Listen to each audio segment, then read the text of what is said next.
Hello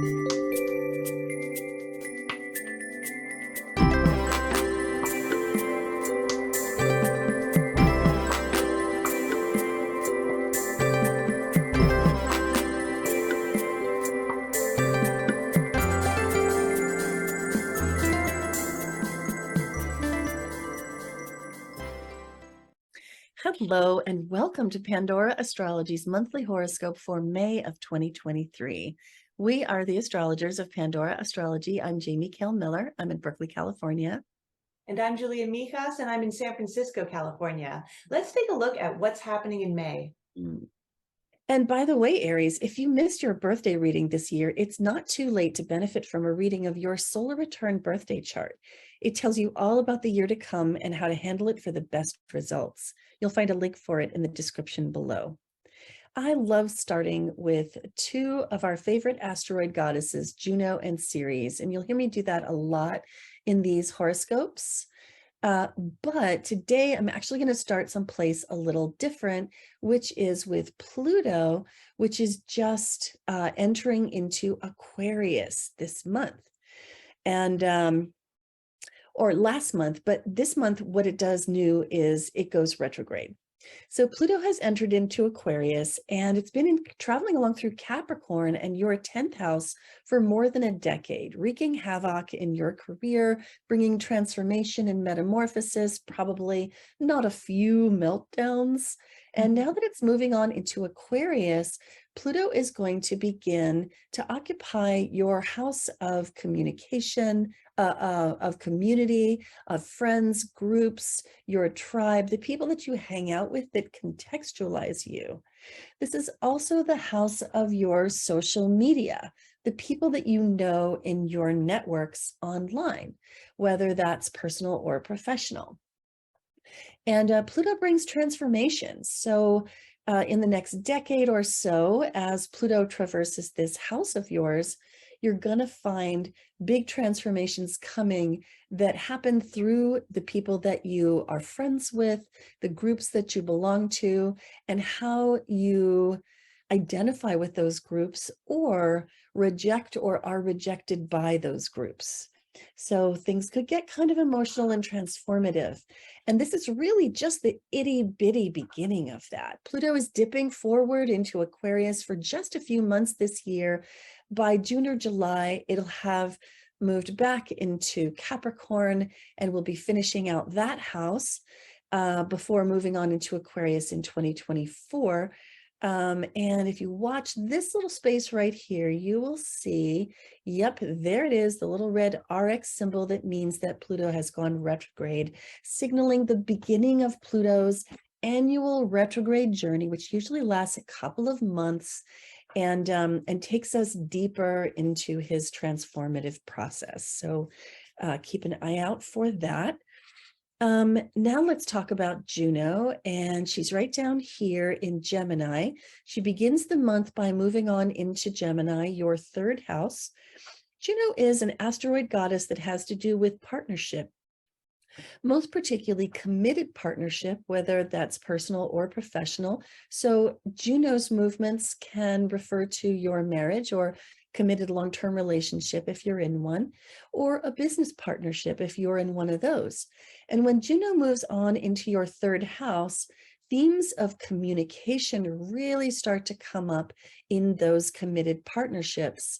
And that can also pertain to people that you lead in small groups, like if you're a manager of a team at work. So communication becomes a very big theme when Juno moves into this house, making sure that you're communicating well with your partner, that you're actually listening to your partner, and that your words are that you're lobbing over into the other person's court are landing solidly in that court, you're being heard, and then when they reply and they lob that communication ball back over into your court, that you are letting them know that it's fully landed with you and that there's a real back and forth volley of communication that's clear and straightforward. So that's a real benefit of this movement of Juno through your third house. And then the last thing I want to talk about right here is Ceres. And here she is retrograde and in the sign of Virgo in your 6th house. I've been talking about Ceres in the last couple of months worth of horoscopes ever since she turned retrograde in early February. So this has been a lengthy journey of several months with Ceres going retrograde and deepening her themes, which bring us into connection with the physical world. Ceres has to do with food, body, money. And when she goes retrograde, things in those arenas can get tangled up. You can find yourself in a bit of a financial mess.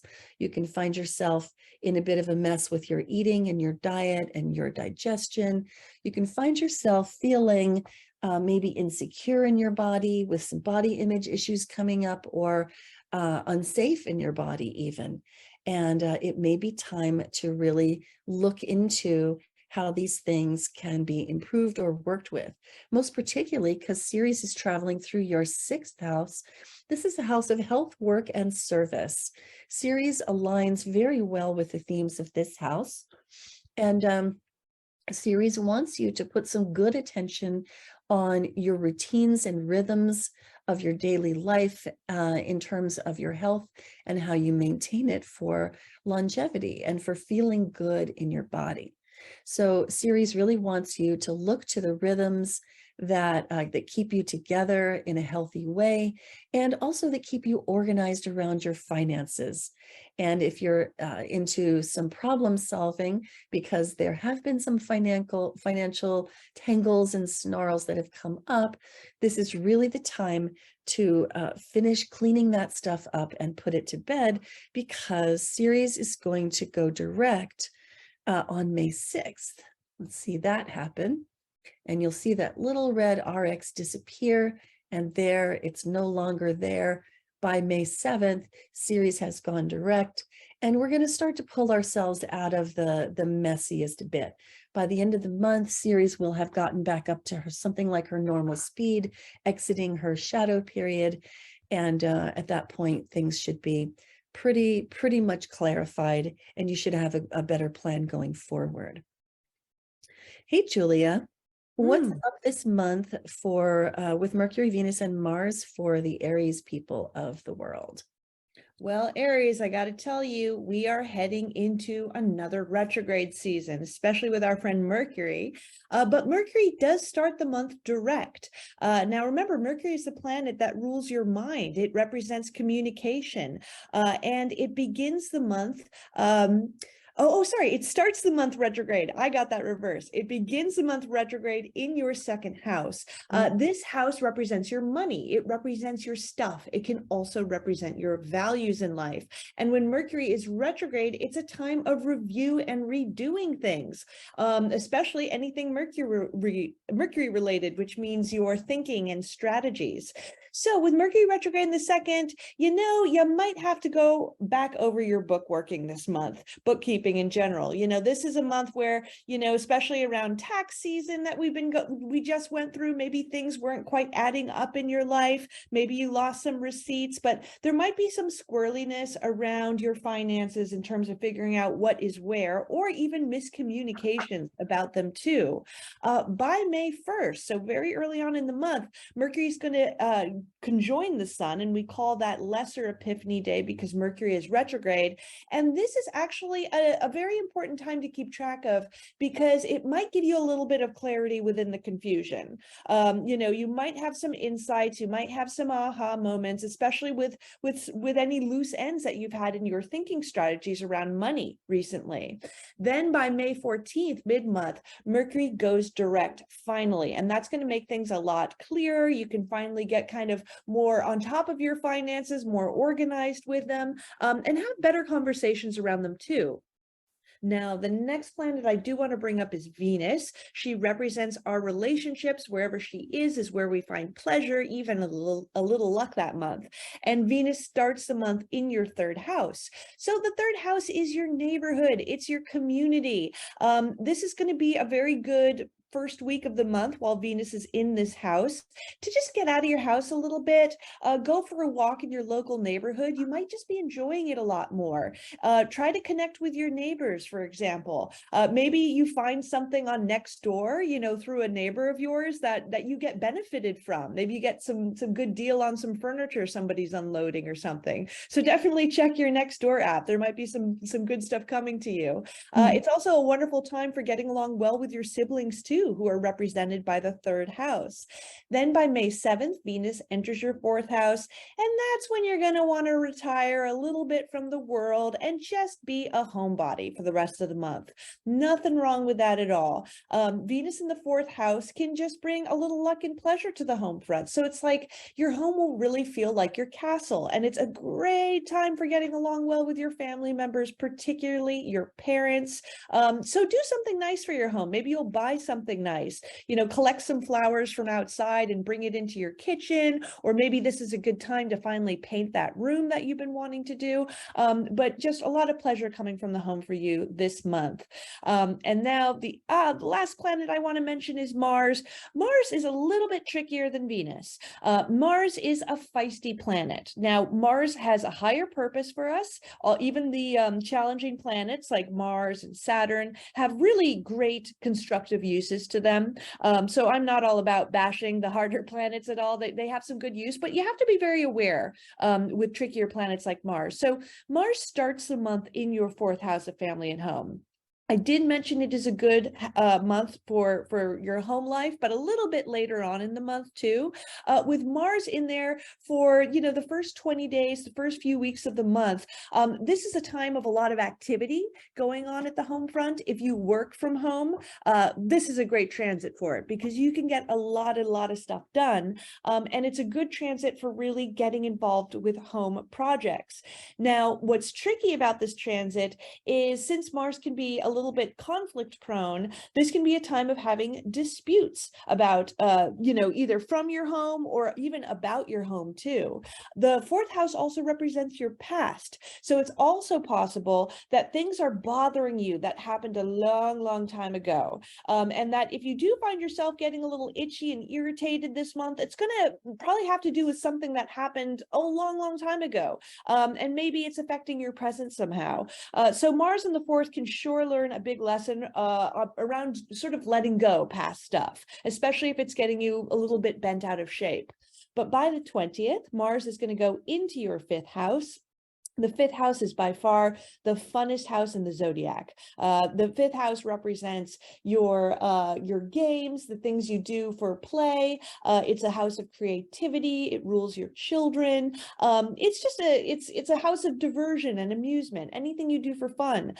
So this would be, you know, a good transit for going out to a festival, for example. I think festival season starts up around then, or go out to a casino to gamble. Except with Mars in the fifth house, you might not have the best luck if you're doing any kind of gambling. So, you know, put some boundaries. Say, I'm only going to spend X amount of money until it's gone, and that's going to be my entertainment, and have some good boundaries around it. But you also might get a little frustrated and irritated if you lose with Mars in the fifth too. The harder part of this transit is if you do have children, you might have some disagreements with them. They might just start annoying you like crazy, or, you know, maybe they just kind of, you know, really get your goat this month with Mars in the fifth. And if you are currently dating now, you also might get annoyed by some of the people that you run into. Maybe they frustrate you. Maybe there's more ghosting than usual, and you're like, darn, that's so annoying. So, you know, might be a little bit of a spicier time with dating. But I think the best use of this transit is to really get yourself involved in a great creative project, especially and play any games that could be physical. You know, maybe if your children are annoying you, get out and play some badminton with them, or, you know, do something a little bit athletic. And I think that's a wonderful use of this transit. Oh, that is so true. Just channel that energy, especially for the areas of the world where, you know, if Mars is your ruling planet, you know, have some spontaneous play. Oh, yes. Hi, Jamie here. I just wanted to say thank you for watching this video. And if you're enjoying it, please consider becoming a patron on Patreon. Your support helps keep this content free, and you can also get access to workshops where I will cast your chart live in the workshop. The link can be found in the description below. Thanks again, and let's get back to the video. Well, I want to talk about the moons of the month, beginning with the May 5th full moon, which is also a lunar eclipse. It's right here in the 8th house opposite the sun, and a little cluster of planets over here in the 2nd house. Now, this is an eclipse. It's a lunar eclipse, and it's a lunar eclipse at the south node, and it's in Scorpio. So there are a number of different reasons why this is a particularly challenging moon. Most particularly, this is a very emotional moon. It's a very intense moon. It could easily veer into a mood of paranoia, and certainly it could be. I don't think explosive is really the right word, but it can just be very emotionally intense. Not unlike the previous eclipse, which was a solar eclipse in Aries last month. And so this is the final eclipse of this season. Now we're calling this one "You Are Not in Control," because this Scorpio moon is likely to bring up, stir up really profound feelings of vulnerability and powerlessness. And it's so important not to act on those feelings. Now, eclipses show us our shadow, and eclipses that happen at the south node do tend to be releasing eclipses. And so it's a really great opportunity to just kind of let that pot be stirred and let a bunch of stuff be released and let go of that maybe you've been hanging on to for a while, particularly emotionally. The Taurus planets over here do give a really good grounding in this 2nd house, which is super full and busy for you this month. And so coming back to your body, coming back to the physical, grounding yourself in a place of peacefulness and stability can really help you to cope when the emotional pot is being stirred so hard during a moon like this. Now, the other moon I want to talk about is happening on the 19th. And that one is a new moon in Taurus. And it is happening right there in your 2nd house. And Julia was talking about this house because Mercury's there. And this is a house of all things to do with the physical. So this house, as Ceres as well, carries the theme of food, body, and money. And it's just such a full and busy active house for you this month. So Uranus and the moon and the sun here, as well as Vesta, just really just keep on bringing you back to your body and your finances and where you find stability and groundedness and continuity in your life. Now, this moon is arguably much nicer than the first moon of the month. First of all, it's not an eclipse, so that's already an improvement. But this moon has so much harmony in it. It's kind of crazy how much harmony. There's harmony in the form of a sextile to Mars, a sextile to Neptune, a trine to Pluto, a trine to Ceres. This moon is just lovely. We're calling it gradual transformation fuels intuitive action, which draws on a lot of those planetary themes that I just mentioned. Mars brings action, Neptune brings intuition, and Pluto brings transformation. Taurus slows the action down and makes it all gradual. And so this is one of those moons where you can transform and it doesn't even have to hurt. And that's because of the trine to Pluto. So slowing down the action is really of great benefit this month, and particularly under this moon. And then the last thing that I want to tell you about is the seasonal change, which happens on the 21st, when the sun, which has been in this very full and busy 2nd house of yours, shifts on over to the 3rd house with a couple of other things. And so there's this gradual migration that is going on where the second house was very full and busy, bringing a lot of your attention to that realm of food, body, and money. How am I eating? How's my body image? Do I feel safe in my body? Do I feel safe financially? How are my finances going? Such a big theme at the beginning of the month. And then as the sun moves on into the third house, like a cloud formation breaking up and migrating across the sky, your third house begins to be the center of attention. And attention is a really great keyword for the sun. The sun brings the sunlight that nourishes everything on Earth. And wherever the sun travels in your chart, you want to bring the psychological corollary of sunlight, which is attention. Your attention helps things to thrive and grow, and especially your positive attention. This is, as I mentioned before, when I was talking about Juno, this is the house of communication. It's also a house of learning and curiosity, conversation, and ideas, batting ideas around inside your own mind, or sharing ideas with other people. And when the sun enters into this house, putting your attention on what you're learning, on the paths that your curiosity is taking you down, and the conversations that you have with people, and how you communicate, and how you hear and reflect what other people are communicating to you. Putting your attention on these things can really help the communication to get a lot better in your life. And this is really the month to do it while the sun is traveling along through this third house, which it does for about 30 days beginning on May 21st. So now is the time to have the best communications and to really put some powerful charge in your learning as well. Well, that's all for today. If you love Pandora Astrology's free and informative horoscopes, please do hit that like button, subscribe to our channel, and share our horoscopes with your friends. We make these horoscopes for you for free, and if you appreciate it, supporting us on Patreon is the best way to show it. Share our horoscopes with your friends too. Enjoy your May, and until next time, we'll see you around the cosmos. Bye-bye.